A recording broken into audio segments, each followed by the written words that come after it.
Why does it look so weird on the body? Yup, it's too big. Maybe I could add some hair to cover up her. Oh my. What's up, people? I am ZW and I create stuff. And I've always wanted to make Agatha since her big reveal. I take power from the undeserving. But one of my biggest creative constraints has always been the outfit. I mean, I'm totally fine leaving her without clothes on, but it's a bit too much for YouTube. So I need to find something for her. But first, let's sculpt her with digital clay in ZBrush. And I'm going to go with a smirk because unfortunately, they didn't show much of her sinister side until the end of the show, so I had to collect my references from Getty Images, which works as well since she's smiling. As we all know, expressive sculptures are not my forte, so I am not expecting much from this.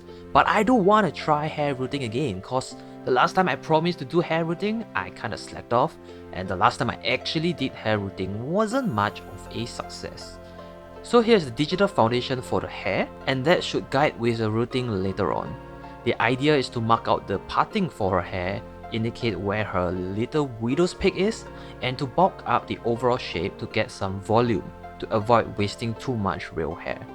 I did some research and surprisingly there aren't many witch outfits out there, but I did manage to find one, and yes, before you say anything, I can tell bust sizes, and this is obviously too big for Agatha, so I will have to replace the body, otherwise you people are going to get distracted by Dorothy this. Look at me being PC. Well, let's get into the details like her tiny eyebrows. Similar to her hair, it's just strokes after strokes, just smaller. As for paws, it's... Okay, I don't know how many of you are new and are watching this sculpting process for the first time, but I've talked about it multiple times already and I've practiced it even more times. So the truth is, I'm bored. Not of doing it, more of talking about it. I feel like I'm repeating myself over and over again, and I want to know what you guys think. Are you rolling your eyes every time I say the same thing? Do you just fast forward to a new part that you have not seen before? Should I just skip these parts entirely and refer to an older video? Let me know so I can make better content. Thank you. And finally, it's ready to print as always. But thankfully, the outfits are here, so let's take a look at that first. It came with really nice witchy hands, which I love. The boots unfortunately were flaking, so I replaced it with these shorter boots. I also got this collar thingy to replicate her brooch look, but the worst part is this purple top. What happened to you? So the prints are ready, and as you can see, it was printed with a couple of other sculpts. So make sure to watch those videos to support the channel. Anyway, I was rushing to get those done, and I have something to confess. The print wasn't at its best quality, but I went ahead to paint it anyway. It may not be obvious, but this is similar to what happened to one of my other sculpts. Due to how the printer works, there is friction happening for every layer printed, and it builds up residues.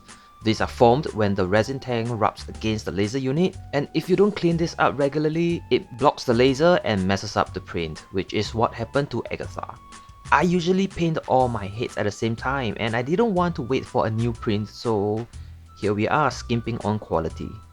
Similar to sculpting, painting heads has always been the same, so tell me, what do you want to hear during this painting portion? My life stories? Thoughts about a show? If only I had a Patreon page, this would be the perfect time to start reading names, huh? Maybe I could just do a time-lapse with music and no commentary like what many others are doing. What do you think? Anyway, if you are wondering why I'm painting the hair even though I'm going to root it afterwards, that is to make the hair look a bit more dense, which is something I didn't do for the Black Widow hair. You know how it's quite obvious when someone is balding cause you could see their scalp? Yeah, if I were to leave this beige or unpainted, you will have a balding Agatha. So it's basically an illusion. Oh, f off, fly.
And we are back with a lot of regrets. Like I said, I was rushing to get things done, and I didn't do a test fit for the body before painting, and now it's too big.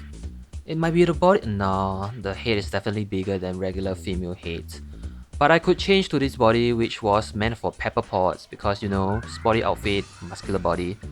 And this has a wider shoulder, so I think it might work. I could also use the hair to cover up the sides of her face to make it look smaller. Let's give it a try. I got this wig from the Harley Quinn video which actually blew up. Well, just the shorts. It got me like 1.4 million views and about 6k subscribers, which is cool, but most of them did not watch the full video. So thanks to everyone who have watched the full video, you know who you are, your time is much appreciated.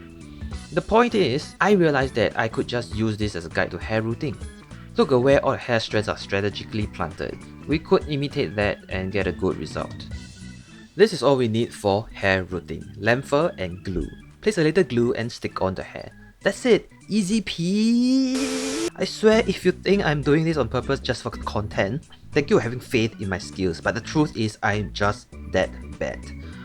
Of course, you know we don't shy away from fixing a little mistake cause that's all we do here nowadays apparently. Let's get on with the hair rooting and tend to that later. Basically, we start from the bottom and work our way towards the hairline which I already marked out digitally.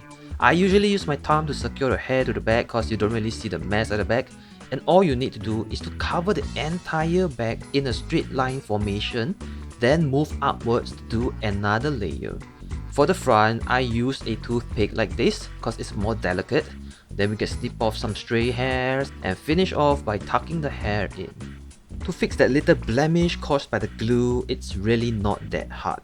Just try to blend the colors with a little beige, a little tan, and that's about it. Good as new. Not to forget, Agatha is a purple witch, so what I have here is Wanda's magical effect, and I decided to spray on a little transparent purple to convert it to Agatha's.